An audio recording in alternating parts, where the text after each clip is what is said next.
Hey there, my name is Yolita Brilliant, and I wanted to share a little bit what's going on in the world right now. And this is just purely based on my observations. I might change my opinion on some of these things at some point, but this is what is going on, that it's a little bit hard to understand why certain groups support certain things, because you have liberal, you have conservative parties, and you have center. I consider myself center because there's views that I have from both ends of this, the little spectrum, I suppose. I think one person that does good representation of where I stand would be probably Bill Maher. But so there's things that come up on my newsfeed all the time. By the way, I just subscribed to Ground News too, which kind of tells you where your blind spots are, because if you're only watching the left or the right, you might miss really important things. But what I don't understand is Iran, for example, and then certain Islam regime support, or the way that immigration is a big hot topic right now, is that we used to all agree that the extreme Islam ideology groups were a no, that was terrorism, and now it's like not anymore. And I'm not Islamophobe. I actually don't mind that we would have more Islam in the United States, as long as it's not very dogmatic. Because if you look at Saudi Arabia or certain Gulf countries, they're actually very clean, very nice, very advanced countries, and I don't think that Islam is to blame for what Hamas is doing, or the Islamic Republic in Iran. They're actually misinterpreting Islam. I mean, there is really questionable things in Quran, but its interpretation matters a lot, and you could interpret Bible in different ways as well. But I think if we had more Islam, we would have more conservative society, and that surprises me why liberals want to support extreme Islam when they actually don't like conservative values. So why would they want more Islam here? Maybe they would benefit from it, because Islam actually they're more value family, structural, the traditional family roles. The West has been looking down on traditional family roles for a long time now, such as glorifying single women households and things like that, which I don't think is great for kids. My kids were divorced. It was very hard to grow up like that, but regardless, I'm fine. My parents passed away too when I was younger, both of them, unfortunately. And I'm also pro-life, which Islam is. And the West has been all about abortion rights, which I don't. I think there's of course situations, exceptions that should be available, but not as a easy it's not a big deal type of thing. It is kind of a big deal.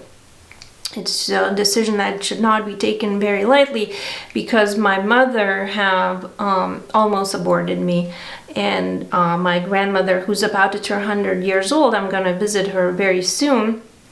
April 8th is her birthday, and I'm bringing birthday cards that people are going to, that sent me, and maybe I'll get some more. She'll be happy. So anyway, she, was able to change my mother's mind to keep me, and she helped me raise me as well.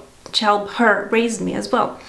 And then I know other person that's close to me that did go through with abortion, and she was always regretting it to this day. And I never do one, unless of course, there was maybe medical things like that. But if I remain healthy, I would carry through with it, even though, let's say, if I didn't plan on it. So there's certain things that I think, it is good for the West to adopt from that part of world, immigrants who come from that type of world. And they are more likely to financially want to support their women and mothers of their kids. It's more accepted in the culture. In the West, it's been really pushed on that you have to be independent, you have to work as much and raise kids at the same time. I think that's very hard to push that on women. I mean, if they want to, they can, and they should have an education and trade if they want to, or if their husband dies, they should have something to fall back on if they have to.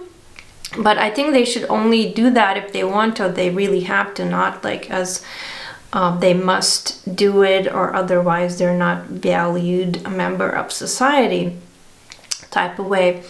Because I've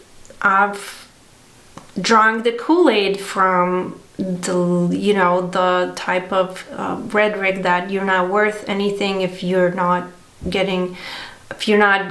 graduating school well, if you're not a business expert owner, or not working 12 hours a day. And I still have those type of mindsets, but as I got older, I realized that it's actually all a lie. Really, the most important thing is your family.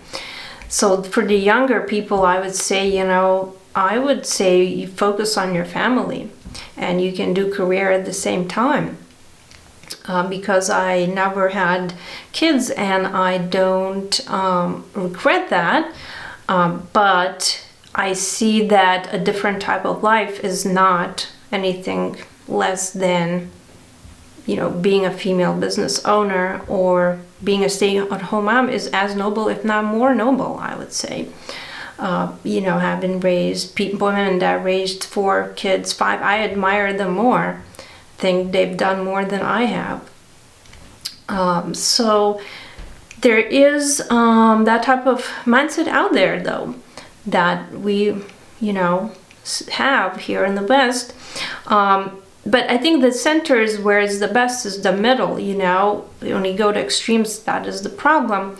But going back, let's say looking at the left versus right on immigration issue, that most people will agree, like people on the right, they're not opposed to immigration, they just want it done legally. People on the left, they want immigration and they don't care if it's done legally or illegally. I think that is a bit an issue. Now, I don't agree with the right that says that, all immigrants are criminals, which they're not. They do come to work here, they do want to contribute, they do want to create a life, most of them. Not all of them want to go back and just bring money back and retire there. A lot of great immigrants, even from former oppressed countries, even immigrants from Iran or former Soviet countries, they understand what it's like to live in socialism, or even immigrants like from Cuba. The countries that didn't have free economy, that didn't have freedom, they understand, they value United States even more than born Americans, who are like, I must say, sometimes so spoiled that they don't really appreciate what they have. So it is definitely not true that, that immigration is bad.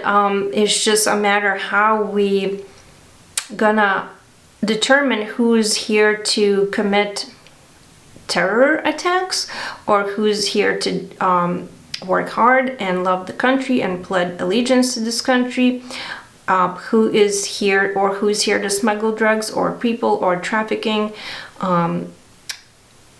Even spas have human trafficking that do illicit type of activities, illegal type of activities, because I'm in that industry, so I've seen those type of places, and you don't have to be in the spa industry to see those type of places. There's other industries too, that have human trafficking. So there's an issue, because these people are being not treated well.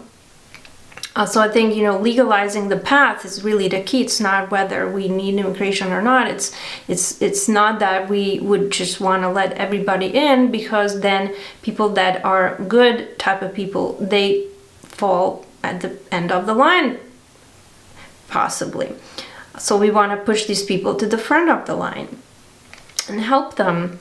And it's not ICE's problem that they have to enforce the current law. What we need to do is we need to update the laws. It's not villainizing ICE or law enforcement. We need law enforcement. If you remove law enforcement, what do you get? You get anarchy, you get looting the stores, you get theft.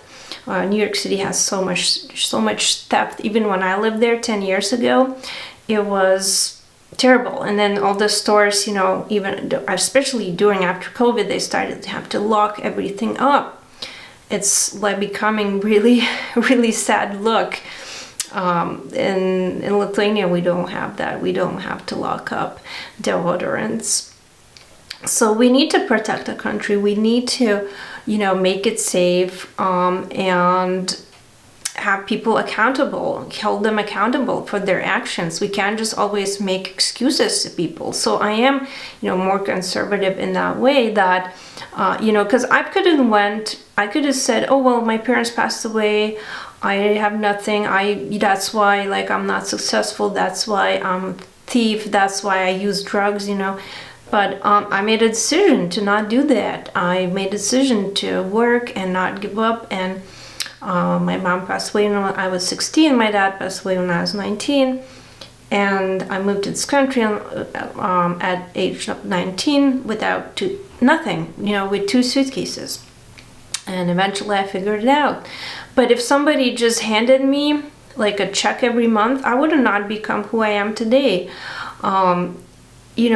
Working hard and figuring it out and not being given stuff actually helped me. So if we just also train people to receive stuff regardless how much they contribute, that's not good. That's going to slow down the production and development of their skills. So that's where I stand, as far as they talk, oh, well, home is, the housing is human right. That's how we had in Soviet countries. In Soviet Lithuania, when it was part of USSR, I grew up in Soviet housing. Everybody had the same, everything, furniture, dishes, even spoons, everybody had the same, but everybody had the equal shitty amount of shitty stuff. And you couldn't move up unless you were a politician or you worked for the government upper roles. You were maybe upper president of a certain factory. Then you could steal stuff and sell it on the black market. That was the only way to move up, and people only gonna work when they have reward. We are a species that we work for rewards. So if you knew you're not gonna get paid more no matter how hard you work, then people didn't work. There used to be a saying in Russia, they pretend they pay me, I pretend I work, because they assume, well, you got free housing, you got public transportation, what do you need money for? And you get food stamps, those coupons, whatever. So it's imagine everybody being on a Section 8 and government program. So that's why you have to be very careful, raising the taxes, because then people that do know how to contribute to the economy, create jobs, and help people move up the ladder and moving the ladder themselves up, then they have to pay everything to get distributed to people that don't know how to do that stuff. And that's just because they know now they don't have the resources to actually create, because now they gave everything away. So I don't believe in that redistribution. And social nets, like I talked in previous videos, is very important, but there has to be a limit, there has to be rules, and there has to be accountability. And we have free education. Those things are good.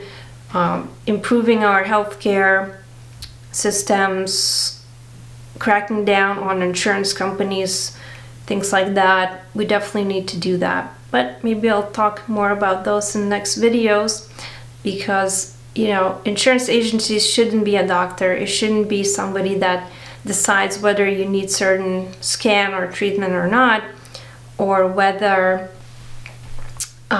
you know, the doctor should decide that. So thank you for watching. I'll see you next video. Please subscribe. Have a brilliant day.